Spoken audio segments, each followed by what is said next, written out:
This is one of the earliest fragments of film of London, shot in 1896. News cameramen in those early days dashed to record all kinds of events. And thanks to them and their hand-operated cameras, we do have coverage of some aspects of history in the early 20th century. Here, an early camera photographs holiday crowds. While the men delight in clowning for this strange new contraption, the women in the picture seem more passive, more subdued. In the 1890s, what was their role in society? Women then, they were expected, of course, to be feminine. There's very little talk of the equality of sexes. To be feminine was to be inferior, held back by a wall of masculine prejudice and a great mass of social restrictions. This compilation of archive film shows early newsreels of the sometimes violent campaign for women's rights. It also records some of the more gradual technological and social advancements which help reshape ideas and attitudes. And it looks at the new lives and new freedoms won by women by the end of the 20s.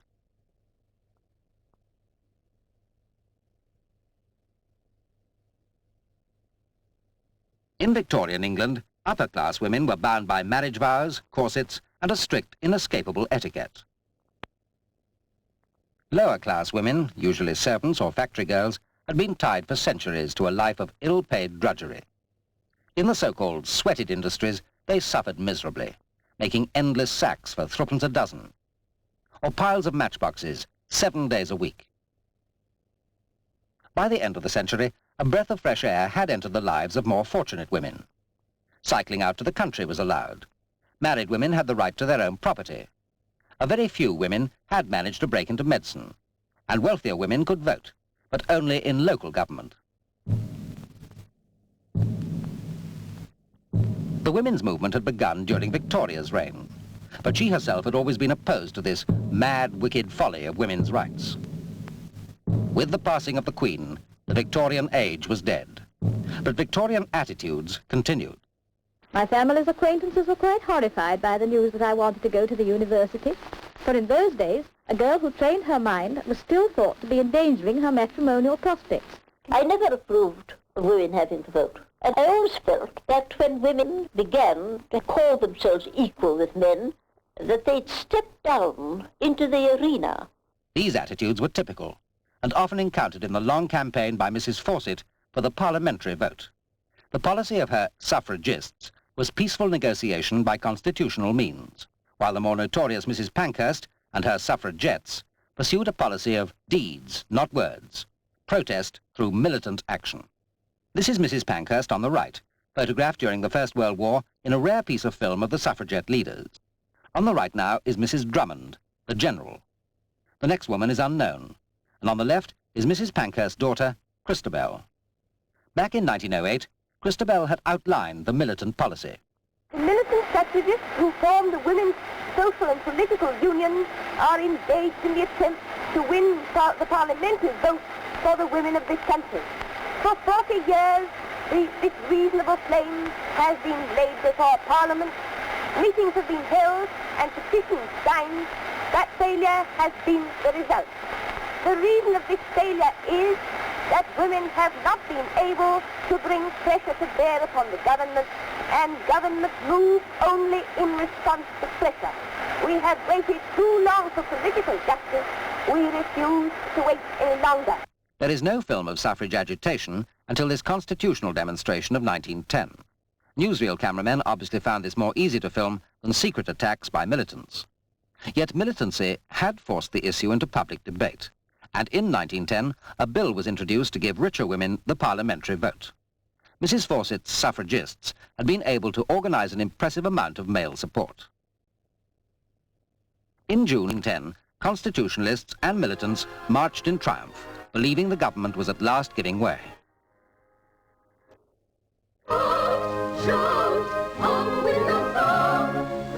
In a huge, brilliantly organized parade, over 600 militants dressed in white held arrows proudly aloft as a symbol of their imprisonment for the cause. Many had endured hunger strikes and forced feeding. In the midst of her faithful followers marched Mrs. Pankhurst. The Morning Post observed it was a most striking exhibition of faith and strength, and during its progress probably won for their cause far more supporters than a whole series of disorderly assemblies in Parliament Square.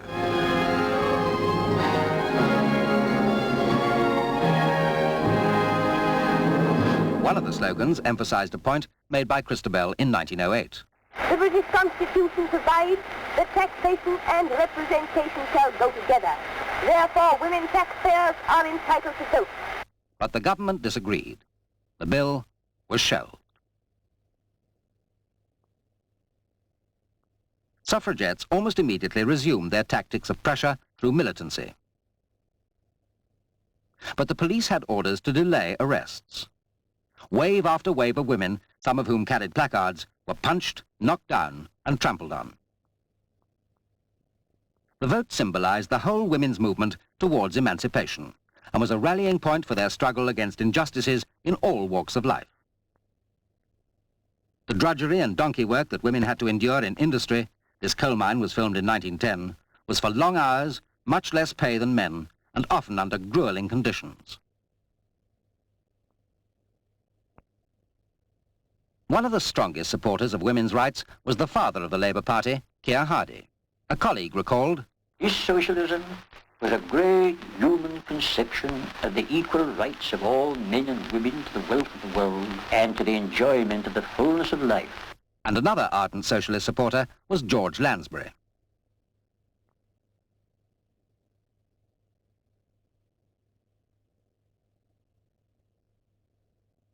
But his idealism in this 1912 election was ill-rewarded by the all-male voters. He lost his seat, and later even went to prison for his suffragette sympathies.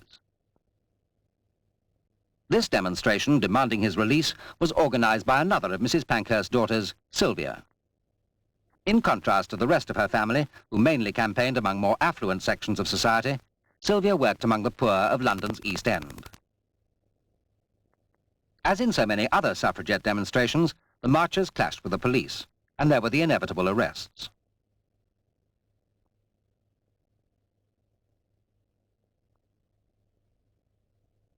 This important and lavish pageant came just before King George's coronation in 1911. Now the ex-prisoners numbered almost 1,000. Effective propaganda was helping to change people's traditional ideas about a woman's place, and the old image was fading before the exciting and newsworthy independence of the new woman.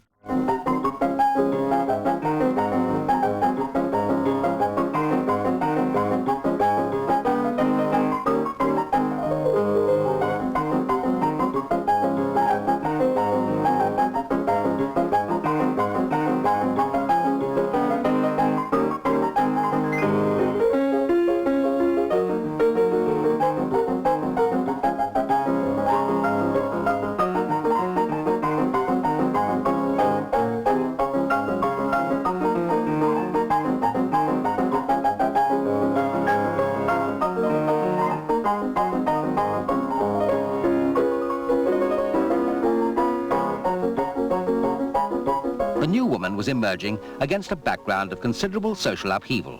The spirit of the age was violent and tempestuous, not only because of the struggle between peers and commons.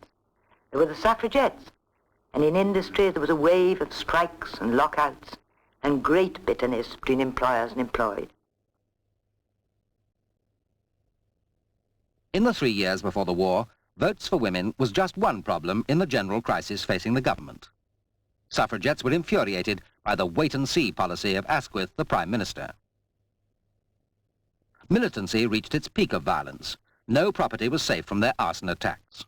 At all times, Mrs. Pankhurst was adamant in her ruling that our militancy be against property only, at no time endangering human life.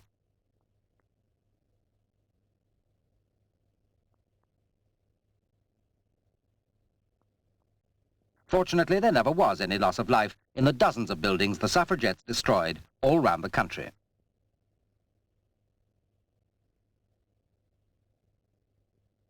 And on Thursday, I was called up very early in the morning to come down and watch the pier fall into the sea. The suffragettes had put a bomb in the dressing room and the place was totally destroyed. I never thought that my show was as bad as all that. That was not a good year.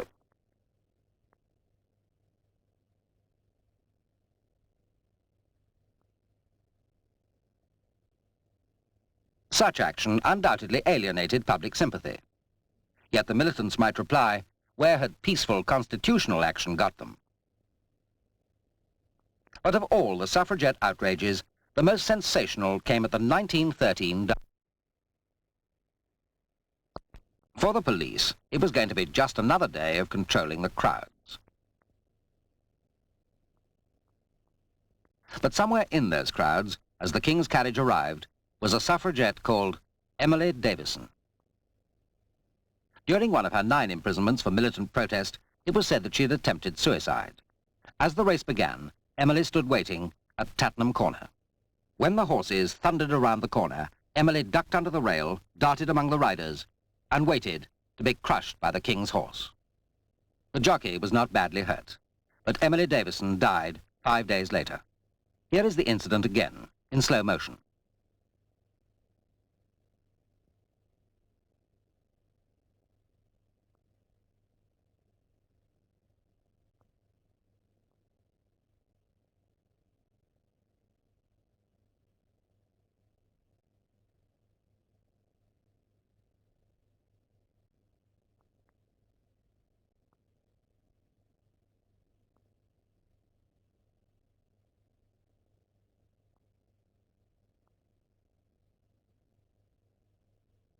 Outside the church, St. George's, Bloomsbury, the police had to hold back the huge crowds. And at Morpeth, where she was taken to be buried, there are again thousands of spectators. All the newsreels covered the sensation. But why, people wondered, had she done it? Well, she was very religious, and she had the idea that every movement must have a sacrifice. This strange procession in May 1914 was advertising the Suffragette magazine. Its front page reads, "Arrest Bonar Law and Carson." Carson, supported by Bonar Law, was leading the Unionists in Ireland, who were openly resisting the government's Home Rule policy. Suffragettes petitioned Carson on his doorstep. Why should men be allowed to act illegally over the Irish question when women were hounded and imprisoned over the suffrage question? It was yet another case of discrimination against women.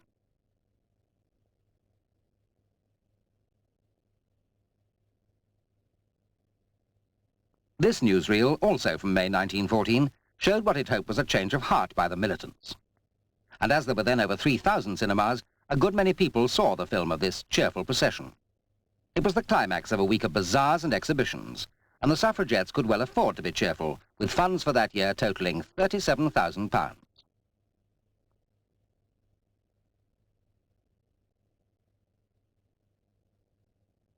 This newsreel title stresses that these are law-abiding suffragists, members of Mrs. Fawcett's non-militant National Union of Women's Suffrage Societies. But despite all the peaceful marches, despite all the militant protest, by 1914, women still seemed no nearer the vote.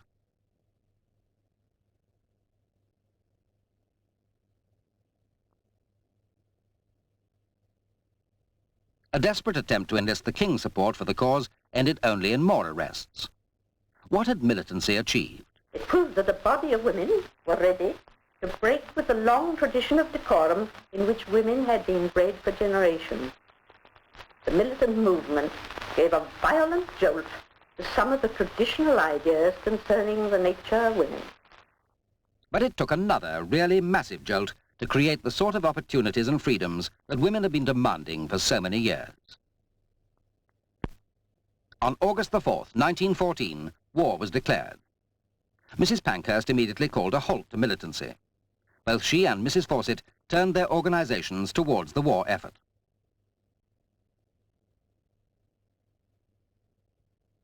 CHRISTABEL Pankhurst returned from exile in Paris and demanded new policies of food rationing and women's war work. The British lion is awake. So is the lioness. Women were determined to play their part in the war ahead. One obvious way to help was recruiting. Here, an American actress puts her charms into effective use. Oh, we don't want to lose you, but we think you ought to go. For your king and your country both need you so. Another obvious role for women was nursing. Since Florence Nightingale revolutionized the treatment of the wounded in the Crimean War, nursing had become one of the few jobs a respectable girl was allowed to do. When Nurse Cavell was executed in 1915, Asquith admitted, "There are thousands of such women, but a year ago we did not know it." Before long, very often without the approval of their menfolk, women were being recruited into the auxiliary services. These volunteers were filmed in Trafalgar Square, eager to be useful and to escape the boring routine of a woman's existence. This government propaganda film of 1918 dramatizes the beginning of the war as it affected a typical middle-class family.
When it happened in reality, the working of the spirit was perfectly serious.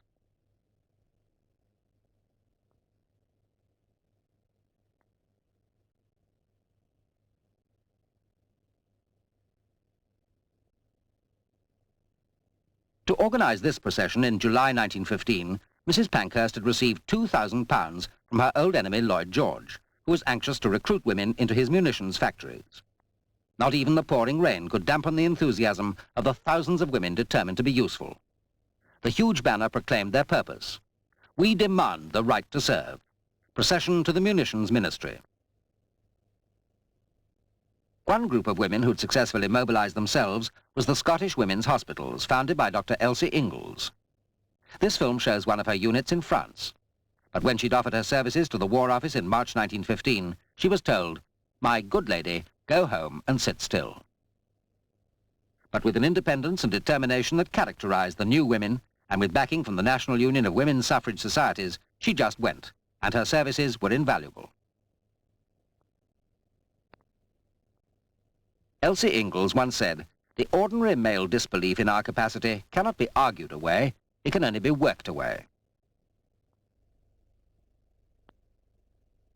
Meanwhile, the campaign to get women enrolled into the munitions industries had been highly successful. Many came from domestic service, but probably more were middle-class girls with no previous experience of working. Now, I'd never been in a factory before, and a friend and I thought to ourselves, well, let's do something. Every volunteer had to pass a medical examination. The National Health Service was still a long way off, but here was a real stimulus to basic health provision. And with such dangerous work, the girls needed it.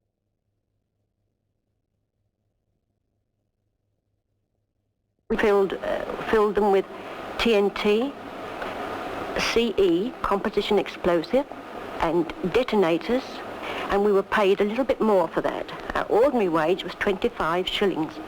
With such vital work, their welfare was doubly important. Compared to the dreadful conditions of women coal miners a few years before, they received excellent attention. Employers were beginning to see the connection between welfare and productivity. Improvements like proper washroom facilities and good canteens were to have a lasting effect on factory conditions.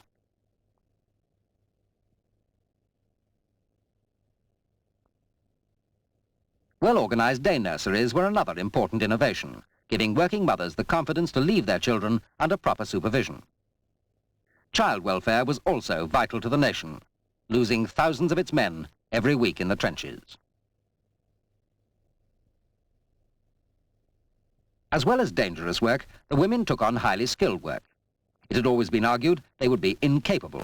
Yet, despite fierce opposition from male trade unionists, they proved their capability in all kinds of jobs.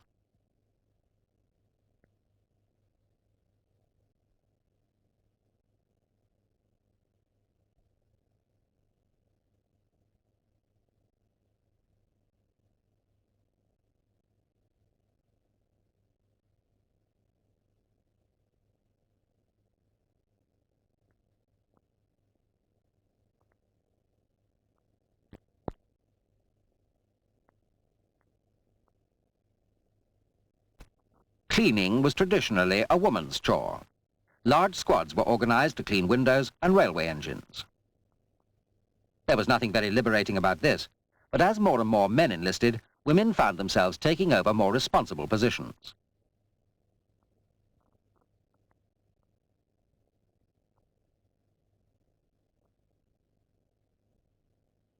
The transport industries before the war had been staffed entirely by men.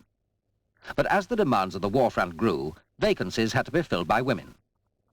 In March 1915, 2 women conductresses were taken on for a week's trial by the Glasgow Municipal Tramways. This brave experiment proved successful, and many more were employed. In London, the General Omnibus Company employed its first women conductresses in February 1916. A year later, there were 2,500, and a Punch cartoon showed a woman's suffrage bus with the conductorette saying to Mr. Asquith as he climbed aboard, "Come along, sir. Better late than never." Throughout the country, women took on all kinds of jobs. This film shows gas masks being made for the men in the trenches, and here fighter pilots have their planes tended to by women. Some of these jobs would have been inconceivable for any respectable pre-war girl. But attitudes were changing, and new jobs meant more money, new freedoms, greater self-confidence. In short, a new emancipation. Though some girls might have argued whether they felt liberated or enslaved. This demonstration of 1916 was led by Sylvia Pankhurst, who was still demanding votes for women to protect our homes and wages. Sylvia firmly opposed any exploitation of women as cheap labour. Like her friends Keir Hardie and George Lansbury, she was a confirmed pacifist. But this procession is concerned with women manual workers only getting 10 shillings a week compared to a man's 25. This grievance of women workers continues to be one of the central issues of women's rights even today. Women must have man's pay for man's work. Sylvia's mother, Mrs. Pankhurst, agreed with equal pay, but in complete contrast to her daughter, she had now become the recognized symbol of patriotic British womanhood. The pre-war militant was now a fervent nationalist, advocating a fight to the finish with Germany, and at this 1917 meeting, speaking on the government's foreign policy. In the second half of the war, food became scarce, and women had to queue for hours for their rations. In the cinemas, they were shown films like this one from the Ministry of Information.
The Land Army, entirely composed of women, increased its numbers as the war progressed.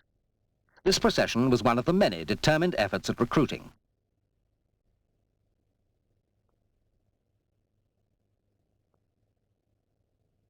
But fair recruiting, sergeant or not, there were still thousands of women who believed that loafing around in drawing rooms was the only proper activity for a lady. Films were specially designed to change this attitude and help jolt them out of their traditionally idle lives.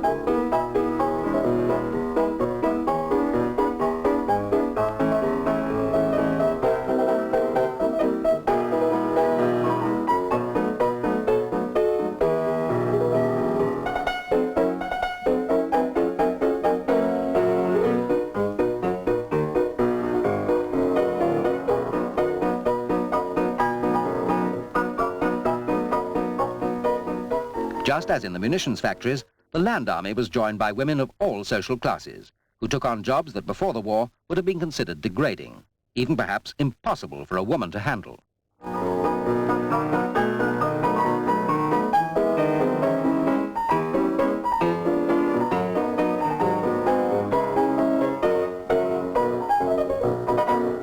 By the end of the war, the role of women in society had changed quite dramatically.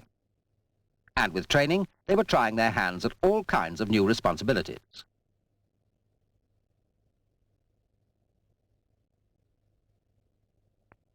Ironically, many ex-suffragettes had joined the women's police service, which patrolled barracks and the munitions factories. So far had the reversal of traditional roles gone that this newsreel shows the mysteries of the new internal combustion engine being explained to soldiers by a lady instructor. The range and extent of women's participation and the value of their contribution was recognized by the whole nation. Could the vote be denied any longer? Towards the end of the war, a government film bore this message from the Prime Minister.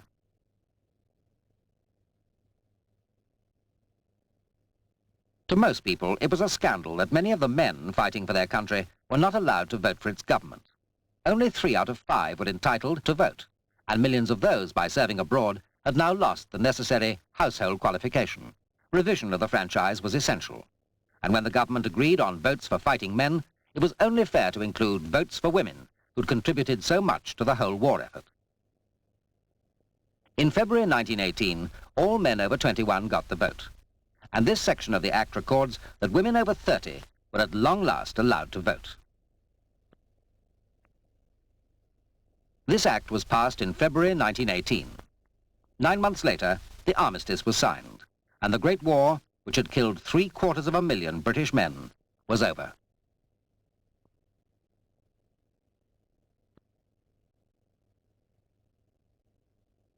The Great War had shattered tradition, and the old notion of a woman's place in society had disintegrated in the process. Just after the war, a bill was passed to allow women to stand for Parliament. In 1919, a by-election was held at Plymouth after Viscount Astor had succeeded to his family title. The new Conservative candidate was his wife, Lady Nancy Astor. American by birth, she became the first woman to enter the House of Commons as a member of Parliament. Because I wanted the world to get better, and I knew it couldn't get better if it's going to be ruled by men. Matter of fact, I think it's amazing how well the men did for 2,000 years, considering they tried to do it alone. She also recalled the reaction of Winston Churchill. It was a good time then, and I remember Winston Churchill. He said to me once, "It's a very remarkable performance. We hope to freeze you out." When you entered the House of Commons, I felt like a woman had entered my bathroom and I had nothing to protect myself with except the sponge. By 1924, Sir Winston and the others had 8 lady MPs to contend with. Now women were represented in Parliament, there was new legislation concerning women's rights. Public service was open to them, and Margaret Bondfield became the first woman cabinet minister. To these women, emancipation meant the chance to play an active part in politics, and to serve the far greater number of women for whom emancipation meant other things entirely.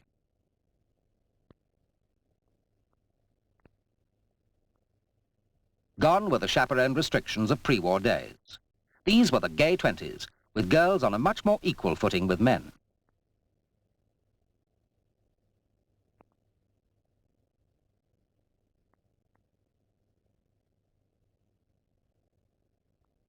This infant welfare centre was filmed in 1924. As more of them opened up after the war, a far greater number of women were able to bring their children for expert care and attention, as in this examination by a woman doctor.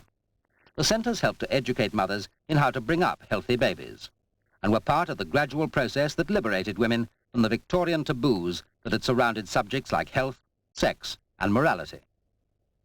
Victorian women had often had to bear families of 12, even 20 children.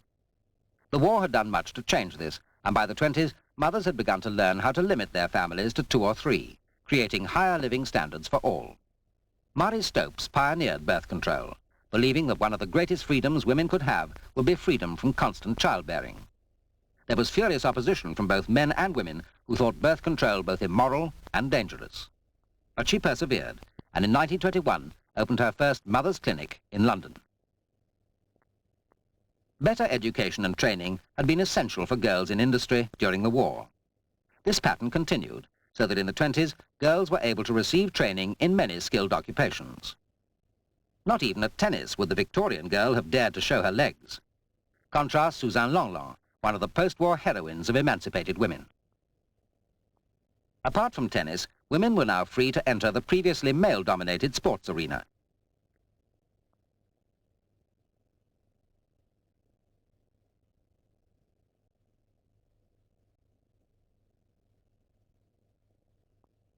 Many of the trends started during the war were to have a lasting importance for the future of women. Girls had begun typing in the 1890s, but it was the war that really opened up this opportunity. This girl typist was a forerunner of millions who have since found independence through secretarial work. These were new women of the 20s. They smoked, had tomboy haircuts, were freer to do what they liked, wore makeup, and when it was practical, trousers. To the older generation, with its strict Victorian upbringing, they were disgraceful. The flappers didn't care, and in 1928, all women over 21 were allowed to vote. The struggle for emancipation had often revolved round Parliament, for the right to vote was central to the whole question of women's rights. In a sense, the progress of the women's movement was irresistible. But the constitutional struggle, militant action, the impact of the war, all had their effect, but by no means complete victory. Even today, discrimination against women continues.